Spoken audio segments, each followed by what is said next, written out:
C'est la seule étape qui ne peut pas être faite deux fois dans un chantier.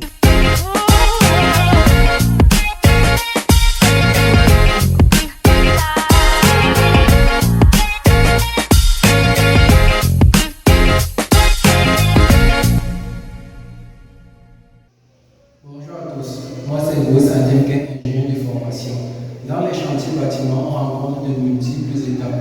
On va rencontrer la mise à la terre, le passage des fourreaux, le passage des câbles et bien d'autres. Mais parmi toutes ces étapes, il y a une seule et unique qui est fondamentale. Rater cette étape, ça signifie rater l'ensemble de votre chantier. Ici, je vais vous montrer quelle est cette étape, quelle est son importance et comment est-ce qu'on peut faire pour réduire les erreurs lorsque nous les avons fait. Dans un chantier d'électricité bâtiment, l'étape la plus importante, c'est le passage du fourreau. C'est la seule étape qui ne peut pas être faite deux fois.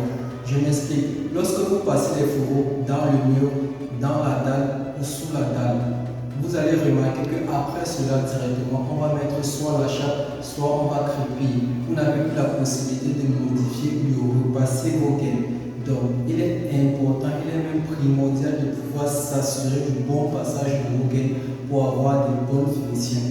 Si cette étape est mal faite, alors pour corriger ces erreurs-là, parfois vous devrez casser à nouveau, ce qui entraîne des pertes de temps, des pertes d'argent et des pertes d'énergie. Je vais vous montrer des exemples de cas qu'on a dû faire à nouveau pour pouvoir passer les gaines. Regardons ce mur. Vous remarquerez que le fixage est totalement uniforme. Mais à cet endroit, le saignée a été faite à ce niveau jusqu'à ce niveau. Cette saignée nous fait comprendre que la gaine n'a pas été parfaitement passée. Donc voilà un cas palpable d'un mauvais passage de gaine ou de fourreautage.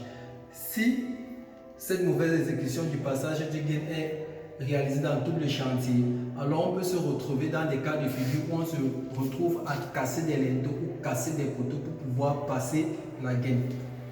Le fourreautage est extrêmement important, je vous l'ai dit un peu plus tôt, c'est la seule étape qui ne peut pas être faite deux fois dans un chantier. En ce qui concerne le passage des câbles, lorsque le câble est mal passé par exemple, ou le nombre de câbles ne correspond pas à ce qu'il devrait être, on a toujours la possibilité de pouvoir tirer le câble dans les fourreaux.